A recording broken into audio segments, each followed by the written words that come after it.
Assalamu alaikum everyone. In today's lecture, first we will familiarize ourselves with the field molecular biology. Later on, we will look briefly into the history of this field, and then we will study in detail the DNA. So first of all, what is molecular biology? जैसे कि नाम से ही वाज़ेह है कि it is the study of biology at molecular level. How we can define it is the branch of biology that deals with the study of structure and function of macromolecules. And of course, you know what are macromolecules. They are proteins and nucleic acid, and why they are necessary, why they are essential, because they are responsible for carrying out the biological processes that are essential for the cell's function and maintenance, and hence these macromolecules are essential to life. Okay, now let's look briefly into the history of this field. सबसे पहले molecular biology की जो term है ये Warren Weaver ने introduce करवाई थी 1938 में। और अगर हम ये देखें कि जो फील्ड है मॉलिकुलर बायोलॉजी की कैसे इवॉल्व हुई है थ्रू आउट द हिस्ट्री, तो पहला जो नेम है आपके पास आता है वो है 1929 में फीबस लेविन। इसने आइडेंटिफाई किया था कंपोनेंट्स को, and that components were 4 basis, sugar and phosphate chain. इसके अलावा जो है show that components of DNA were linked in the order of phosphate and sugar and base. उसके बाद सेकंड नेम आपके पास आता है 1940 में George Beadle and Edward Tatum. इन दोनों ने डिस्क्राइब किया था relation between proteins and genes. 1944 में ऑसवर्ड अवेरी ने डेमोन्स्ट्रेट किया था कि the genes are made up of DNA. 1952 में Martha Chase and Alfred Hershey के नाम से आप थोड़ा फेमिलियर होंगे। इन दोनों ने कंफर्म किया था कि जो बैक्टीरियोफेज है आपके पास उसका जो जेनेटिक मटेरियल है दैट इज डीएनए। फिर 1953 में James Watson and Francis Crick ने जो है वो डिस्कवर किया था double helix structure of the DNA. 1957 में क्रिक ने जो है एक्सप्लेन किया था central dogma, and central dogma you know is the relation between the DNA, RNA and the proteins. Then 1958 में मेसल्स एंड स्टेल्स ने अपना एक्सपेरिमेंट परफॉर्म किया था और they prove that the DNA replication was semi conservative. And 1961 में Francis ड्रैकॉप and जैकबस मोनर ने discover किया था मैसेंजर आरएनए, और they said that it is the intermediary between the DNA and proteins. And lastly 1961 में Crick and brainer ने जो है वो जेनेटिक कोड को आइडेंटिफाई किया था फॉर द फर्स्ट टाइम। तो ये थी इसकी शॉर्ट जो है हिस्ट्री कि कैसे थ्रू आउट द हिस्ट्री ये जो है ये इवॉल्व हुई है ये field. Okay, now let's study how nucleic acid were discovered. तो 1869 में फेडरिक मिशर ने सबसे पहले एक्सट्रैक्ट किया था acidic material that he named as nuclein from the nuclei of birth cells. और उसने ऑब्जर्व किया था कि जो न्यूक्लिन है इसमें large amount of phosphorus present है और सल्फर जो है वो एब्सेंट है। लेटर ऑन 1889 में रिचर्ड ऑल्टमैन ने सबसे पहले न्यूक्लिक एसिड जो ये टर्म है ये यूज़ की थी इंस्टेड ऑफ न्यूक्लिन, उसे रिप्लेस कर दिया सिस्टम को। और रिचर्ड ऑल्टमैन ने ये ऑब्जर्व किया कि जो न्यूक्लिक एसिड हैं they are associated with various proteins, और जिसकी वजह से उसने इन्हें क्या कहा, nuclear proteins. Later on in 1909 Phoebus Levene ने डिस्कवर किया राइबोस शुगर, और 1929 में फीबस लेविन ने ही डीऑक्सीराइबोस शुगर जो है डिस्कवर किया। तो ये एक ब्रीफ हिस्ट्री थी कि कैसे न्यूक्लिक एसिड की डिस्कवरी हुई। अगर हम न्यूक्लिक एसिड को डिफाइन करें तो you can simply define is at macromolecules that are made up of units, sub units called nucleotides. और आप जानते हैं कि हमारे पास जो न्यूक्लिक एसिड है वो नेचुरली अकरिंग उसकी 2 फॉर्म्स हैं, that are deoxyribose nucleic acid that is DNA, और ribose nucleic acid that is RNA. हमने इसमें जो है सिर्फ डीएनए को डिटेल में पढ़ना है। डीएनए में सबसे पहले हम इसका स्ट्रक्चर स्टडी करेंगे, और स्ट्रक्चर में आपके पास जो पहली चीज़ आती है वो ये है कि डीएनए के जो डीएनए है it is composed of 2 polynucleotide chains, और ये जो पॉलीन्यूक्लियोटाइड चेन्स है they are twisted around each other in the form of double helix. और ये जो डबल हेलिक्स आपके पास है डीएनए का इट इज़ राइट हैंडेड, और इसके एक टर्न में जो है एक टर्न की जो लेंथ है डीएनए की वो होती है 3.4 नैनोमीटर, और हर टर्न में डीएनए के दे आर 10.5 बेस पेयर्स, और आपको बहुत से जगह पर 10 भी मिलता है, ठीक है। और एक्सटर्नल डायमीटर जो है डीएनए का दैट इज़ 2 नैनोमीटर। और डीएनए की जो डिस्टिंग्विशिंग नेचर वो ये है कि इसके जो 2 स्ट्रैंड्स हैं पॉलीन्यूक्लियोटाइड जो इसके स्ट्रैंड्स हैं उनकी जो हार्मोनियस नेचर की वजह से अगर आप डीएनए को 180 पर भी इन्वर्ट कर देंगे तो आपको बिल्कुल वैसे ही नज़र आएगा जैसा आपको स्ट्रेट फॉर्म में नज़र आता है। बैकबोन आप जानते हैं डीएनए की डबल हेलिक्स की वो ऑल्टरनेटिंग शुगर और फॉस्फेट मॉलिक्यूल्स की बनी होती है, और जो आपके पास जो बेसिस हैं वो इन दोनों के दरमियान में, इन स्ट्रैंड्स के दरमियान में जो वो स्टैक हुई होती हैं, लेकिन ये है कि आप उससे मेजर और माइनर ग्रुप के थ्रू जो है वो इजीली देख। Here you can see DNA structure. आपके पास जो है डीएनए का 3D स्ट्रक्चर है, और इसके अंदर आपको जो ये रेड और ग्रेश नज़र आ रहे हैं ये शुगर फॉस्फेट बैकबोन है, और जो सेंटर में आपको लाइट ब्लू मॉलिक्यूल्स नज़र आ रहे हैं ये आपके पास जो है ये बेसिस हैं। और इस डायग्राम में आपको मेजर और माइनर ग्रुप भी नज़र आ रही हैं, और मेजर माइनर ग्रुप जो है हम आगे आने वाली स्लाइड्स में स्टडी करेंगे। DNA के जो fundamental building blocks and that are nucleotides, and you know the nucleotides is a structure that is composed of sugar, phosphate and a nitrogenous base. Sugar जो है डीएनए में वो आपके पास 2 डीऑक्सीराइबोस होती है, बिकॉज इसका जो सेकंड पोजीशन है उस पर हाइड्रोक्सिल जो है वो एब्सेंट होता है और इंस्टेड 2 हाइड्रोजन्स अटैच होते हैं। अच्छा, एक बात ध्यान में रखनी है कि जब ये शुगर की जो नंबरिंग होती है उसके ऊपर जो पोजीशंस डेजिग्नेट की जाती हैं, मतलब कार्बन नंबर्स जो है वो प्राइम के साथ होते हैं, बिकॉज आपके नाइट्रोजनस बेसिस में भी नंबरिंग होती है, तो दोनों को डिस्टिंग्विश करने के लिए जो है प्राइम यूज़ किया जाता है। और प्राइम आप जानते हैं कि ऊपर एक डैश सी होती है नंबर के ऊपर, दैट इज़ प्राइम। अच्छा, अब जो शुगर है आपके पास वो नाइट्रोजनस बेस के साथ अटैच होती है थ्रू ग्लाइकोसिडिक बॉन्ड, और glycosidic bond you know it is a covalent bond that joins the sugar to any other group.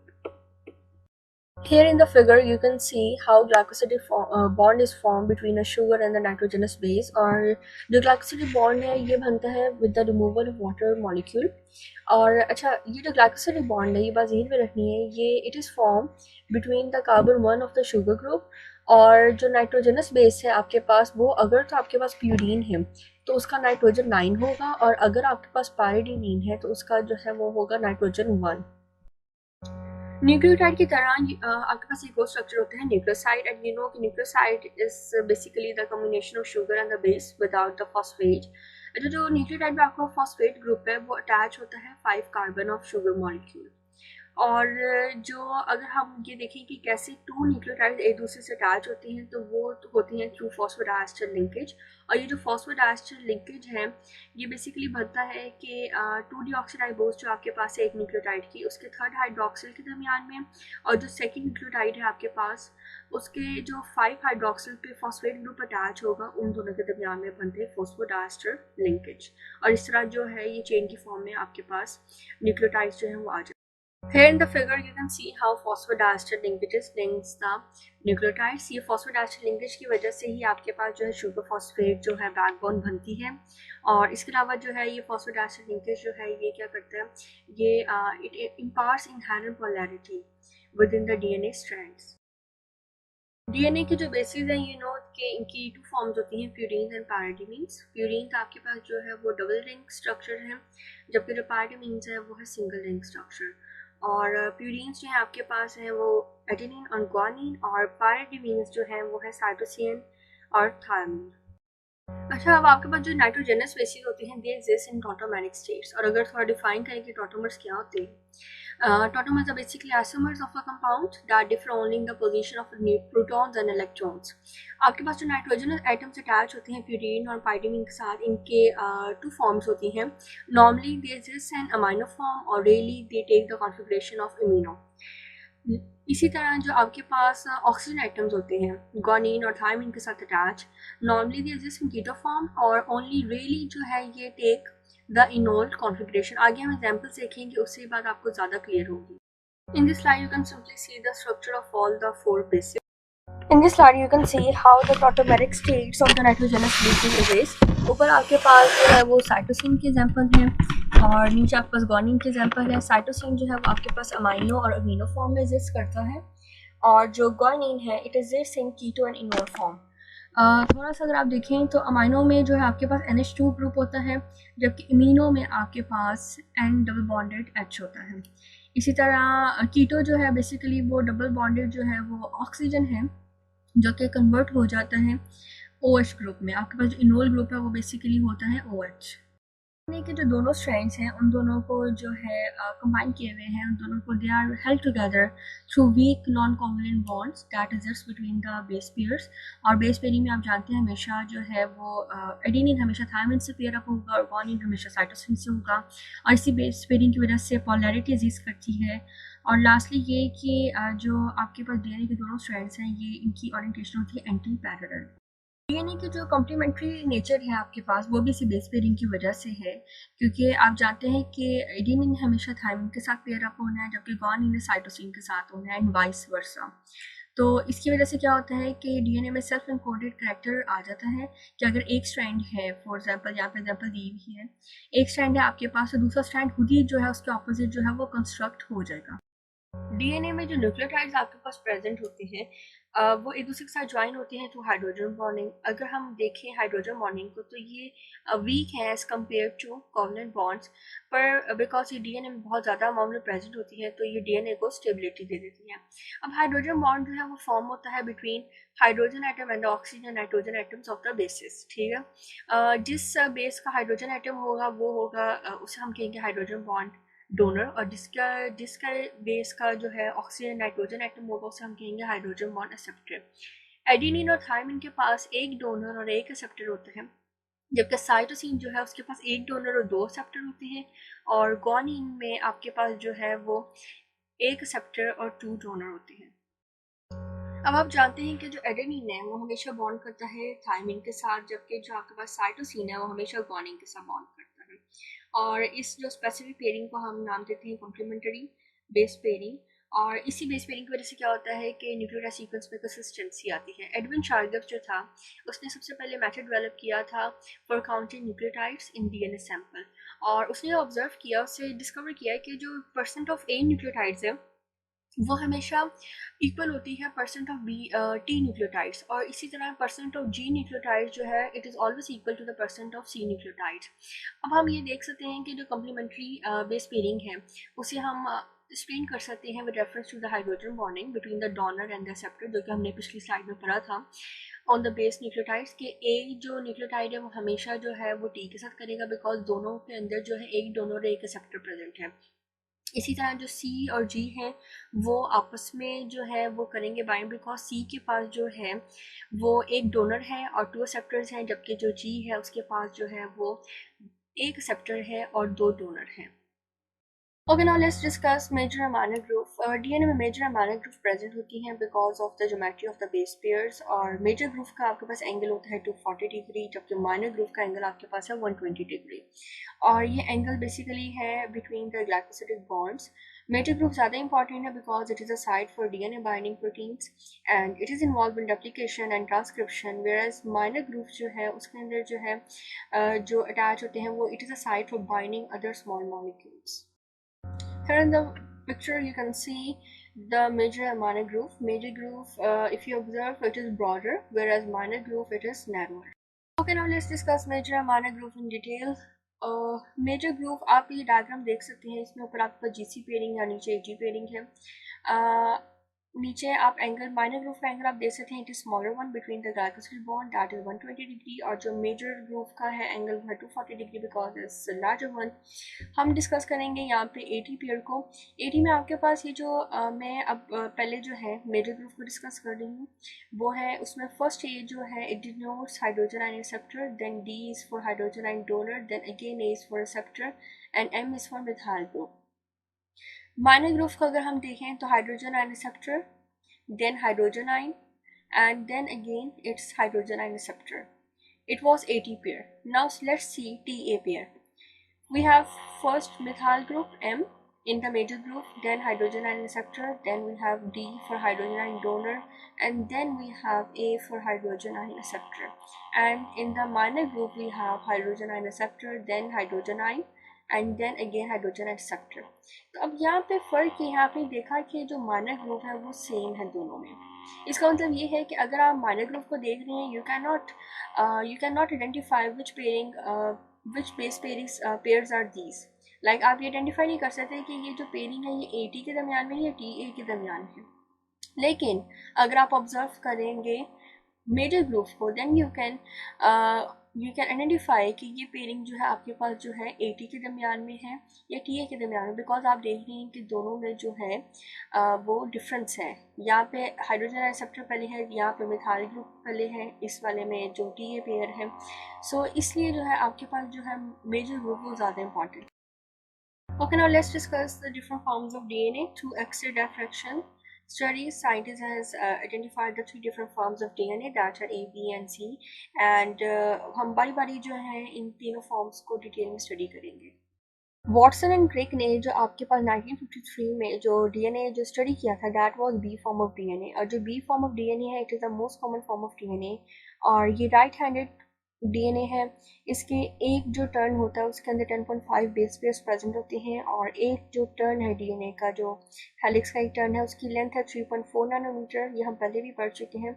और इसकी जो विड्थ होती है एक्सटर्नल जो विड्थ है इसका डायमीटर है एक्सटर्नल वो है 2 नैनोमीटर। अब अगर आप इस बी फॉर्म ऑफ डीएनए में कोई सॉल्ट सोल्यूशन ऐड कर दें या अल्कोहल ऐड करें then it will become A form of DNA. ये जो ए फॉर्म ऑफ डीएनए है ये आपके पास again it is right handed, लेकिन इसके अंदर जो ए टर्न है इसके उसके अंदर 11 बेस पेयर्स प्रेजेंट होते हैं, और एक टर्न की जो लेंथ है ए फॉर्म ऑफ डीएनए वो है 2.86 नैनोमीटर, और इसकी जो एक्सटर्नल डायमीटर है इसकी जो विड्थ है वो है 2.3 नैनोमीटर। और इसके अलावा एक थर्ड फॉर्म ऑफ डीएनए है वो है आपके पास जेड फॉर्म ऑफ डीएनए। इसे जेड फॉर्म इसलिए कहा जाता है बिकॉज ये जिगजैग फॉर्म में एग्जिस्ट करता है, और इसकी जो ये लेफ्ट हैंडेड डीएनए है। पहला डिफरेंस ये है। सेकंड ये है कि इसके एक टर्न में 12 बेस पेयर्स प्रेजेंट होते हैं, और इसकी जो लेंथ है इसके एक हेलिक्स की वो 4.6 नैनोमीटर है, और ये 4.6 नैनोमीटर, और कुछ जगहों पे आपको 4.56 भी मिलेगा, तो राउंड ऑफ करके इट बिकम्स 4.6। और इसकी जो विड्थ है वो सबसे कम है एंड दैट इज़ 1.8 नैनोमीटर, और ये अनस्टेबल होता है बिकॉज ये जिगजैग यानी कि फॉर्म में एग्जिस्ट करता है, इसलिए जो है इट इज़ रेयर और difficult to observe. Okay, now let's discuss DNA denaturation in detail. DNA के 2 स्ट्रैंड्स को सेपरेट करने के लिए डिफरेंट मेथड्स जो हैं वो यूज़ होते हैं। उसमें से मोस्ट कॉमन जो है आपके पास वो हीटिंग है। अगर आप डीएनए के सोल्यूशन को 100 डिग्री सेल्सियस पर हीट करेंगे तो डीएनए के 2 स्ट्रैंड्स जो हैं वो सेपरेट हो जाएंगे, as a result DNA denature हो जाएगा। इसके अलावा ऑर्गेनिक सॉल्वेंट्स यूज़ होते हैं। ऑर्गेनिक सॉल्वेंट्स जो है अगर जो है ये बेसिकली केमिकल्स होते हैं that dissolve other chemicals. Most common जो ऑर्गेनिक सॉल्वेंट्स यूज़ होते हैं इस प्रोसेस इस मकसद के लिए वो है सल्फ ऑक्साइड, और सेकंड जो है वो फॉर्मामाइड है। इसके अलावा अगर आप हाई पीएच जो है प्रोवाइड करें फिर भी डीएनए जो है वो डीनेचर हो जाएगा। और जो थर्ड चीज़ है आपके पास वो है लो सॉल्ट कंसनट्रेशन। अब जो सॉल्ट है ना वो बेसिकली क्या करता है वो प्रोटेक्ट करता है नेगेटिव चार्ज को that is present on phosphate. अब सॉल्ट की कंसनट्रेशन ही लो होगी तो जो नेगेटिव चार्ज है it will not be shielded, ठीक है। और एज ए रिजल्ट क्या होगा आपको पता है कि जो phosphate it forms the sugar phosphate backbone, और क्या होगा कि वो वीक हो जाएगी एंड दोनों स्ट्रैंड्स जो है वो सेपरेट हो जाएंगे। अच्छा, अब हीटिंग कैसे जो है वो डीएनए को डीनेचर करती है। अब होता ही है कि डीएनए को जो आप हीट करते हैं उसके सोल्यूशन को, तो जो नॉन कॉवलेंट फोर्सेस प्रेजेंट होती हैं स्ट्रैंड्स के दरमियान में दे वीकन, और अल्टीमेटली क्या होता है दे ब्रेक, और एज अ रिजल्ट आपके पास जो डीएनए है वो डीनेचर हो जाता है, या उसे हम मेल्टिंग भी कहते हैं। ऐसा टेम्परेचर जिसके ऊपर आपके पास जो है 50% ऑफ आपका जो डीएनए है वो डीनेचर हो जाए, मतलब 50% ऑफ डीएनए आपका जो है वो डबल स्टैंडर्ड डीएनए से हो जाए कन्वर्ट सिंगल स्टैंडर्ड डीएनए में, उस टेम्परेचर को हम कहते हैं टेम्परेचर ऑफ मेल्टिंग। और ये जो टेम्परेचर ऑफ मेल्टिंग है डिपेंड करता है लेंथ ऑफ द मॉलिक्यूल पर, और इसके अलावा जो है स्पेसिफिक न्यूक्लियोटाइड सीक्वेंस पे डिपेंड करता है that is present with in the molecule. इसके अलावा जो एक और चीज़ आपके टेम्परेचर ऑफ मेल्टिंग को अफेक्ट करती है वो है जीसी कंटेंट ऑफ डीएनए। आप जानते हैं कि जो जीसी पेयर है आपके पास उसके अंदर आपके पास 3 हाइड्रोजन बॉन्ड्स प्रेजेंट है बिटवीन गुआनिन एंड साइटोसिन, जबकि 80 पेयर में आपके पास 2 हाइड्रोजन बॉन्ड प्रेजेंट है बिटवीन एडेनिन एंड थायमिन, और वाइस वर्सा। तो अब क्या होता है कि ऐसा डीएनए जिसमें high concentration of GC content है, जिसमें high amount of GC content present है, जाहिर है कि उसमें ट्रिपल हाइड्रोजन बॉन्ड है तो वो ज़्यादा स्टेबल होगा। तो इसलिए अगर तो high level of GC content है तो क्या होगा कि आपके पास जो टेम्परेचर ऑफ मेल्टिंग है वो उतना ही हाई होगा।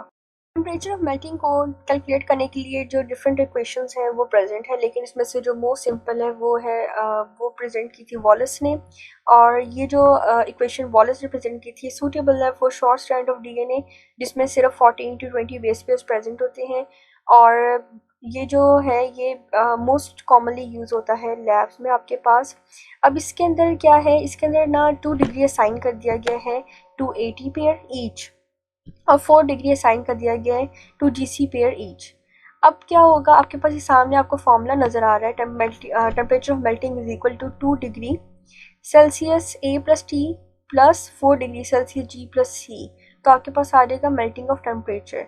अब आपके ने होना ये है कि जितने आपके पास यहाँ पे ए है, जितने आपके पास फॉर एग्जाम्पल एक सीक्वेंस है, जैसा नीचे आपको ये दिया गया है एग्जाम्पल के अंदर TGCTCA, हम एक को ले रहे हैं। तो इसके अंदर आपके पास जितने ए हैं, मतलब फोर सपोज यहाँ पे एक 1A प्रेजेंट है आपके पास सीक्वेंस में, तो आप यहाँ पे ए की जगह 1 लिख देंगे। आपके पास 2T प्रेजेंट है सीक्वेंस में, तो आप टी की जगह जो है वो 2 लिख देंगे। इसी तरह जितने सी प्रेजेंट हैं आप वो मेंशन कर देंगे, और जितने जो जी प्रेजेंट है उसे आप मेंशन कर देंगे। और इस तरह क्या होगा कि आप कैलकुलेट करने के नीचे एग्जाम्पल है, एग्जाम्पल में आपके पास जो है कैलकुलेशन के बाद आपके पास रिजल्ट आ रहा है कि 18 डिग्री सेल्सियस। तो इसका मतलब ये है कि आपको 18 डिग्री सेल्सियस चाहिए इन दोनों स्ट्रैंड्स को जो डीएनए के हैं सेपरेट करने के लिए। इसके अलावा आपके पास एक कंसेप्ट आता है सर्कुलर डीएनए का। Circular DNA is of great significance in nature as well as in biotechnological applications. और जो बायोटेक्नोलॉजिकल एप्लीकेशन में यूज होता है circular DNA, that is known as plasmid. और प्लाज्मिड को अगर डिफाइन करें तो they are small circular DNA molecules consisting of just a few genes to more than the 100 gene. अच्छा, जब आपके पास प्लाज्मिड है, they are wide spread among bacteria. और ये जो प्लाज्मिड है इन्हें ट्रांसफर किया जा सकता है from one bacterium to another, और इस प्रोसेस को कहते हैं कॉन्जुगेशन। और इन प्लाज्मिड को जेनेटिकली इंजीनियर किया जाता है so that in order to insert foreign genes in bacteria. एक एग्जांपल आपके पास ह्यूमन इंसुलिन की है, और सेकंड जो ह्यूमन ग्रोथ हार्मोन की है। इन दोनों की जीन्स को जो कि इनकोड करती हैं, उन दोनों को इंसर्ट किया जाता है प्लाज्मिड के अंदर, और फिर ही इंट्रोड्यूस करवाया जाता है बैक्टीरिया में, such as E coli bacteria. और एज रिजल्ट क्या होता है कि आप जो है डिजायर्ड ड्रग्स जो हैं वो प्रोड्यूस कर सकते हैं। अब आपके पास जो सर्कुलर डीएनए है, इसमें जो रेप्लिकेशन होती है इसे हम कहते हैं थीटा रेप्लिकेशन। और इस थीटा रेप्लिकेशन को रिप्रेजेंट किया जाता है ग्रीक लेटर थीटास के थ्रू। अब नीचे आपको डायग्राम में double standard DNA circular DNA नजर आ रहा है। इसमें होता ये है कि ओरिजिनल रेप्लिकेशन के ऊपर जो डीएनए है ये अपने आप को अनवाइंड करेगा। एज ए रिजल्ट क्या होगा, जो सिंगल स्टैंडर्ड डीएनए जो है वो प्रोड्यूस होंगे, 2 सिंगल स्ट्रैंड्स प्रोड्यूस होंगे जो कि सर्व करेंगे एज टेम्पलेट। और यहाँ पे एक रेप्लिकेशन बबल बन जाएगा, और दोनों एंड्स के ऊपर सेप्लिकेशन बबल के रेप्लिकेशन फोर्क प्रेजेंट होता है। और ये रेप्लिकेशन फोर्क क्या करता है, ये प्रोसीड करता है around the circle so that replication can take place. अब इसके अंदर जो है आप ये देखिए इस जगह के ऊपर, अब क्या हुआ कि यहाँ पे आपको थीटा फॉर्म नजर आ रही है, इसलिए हम इसे थीटा कहते हैं। और एट द एंड क्या होता है कि आपके पास 2 सर्कुलर डीएनए मॉलिक्यूल्स जो हैं वो प्रोड्यूस हो जाएंगे, और यही आपका जो है ये आपका एंड प्रोडक्ट है जो आपके पास थीटा रेप्लिकेशन है उसका। जो हम चीज़ करेंगे वो है डीएनए सीक्वेंसिंग।